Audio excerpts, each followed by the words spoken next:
Пламя древа гложет, а у костра старик сидит и отрок рядом.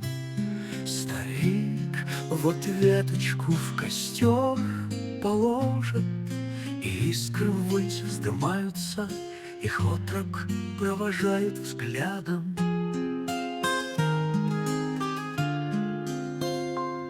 Старик молчит, морщинами лицо испещрено, седые кудри волнами спадают на плечи старика, как дивное сукно, а в голове юнца вопросы созревают. Старик тот ведь мудрец и многое поведать может. Вдруг тихий треск костра, и тишину нарушил парня голос: «Скажи мне, старче, когда злу добро конец положит?» Старик ответил: «Когда зерном нальется колос, и будет жатва, жатва на земле».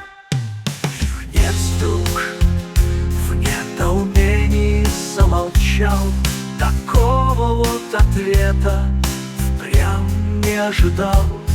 Причем здесь колос, жатва, бред несет старик?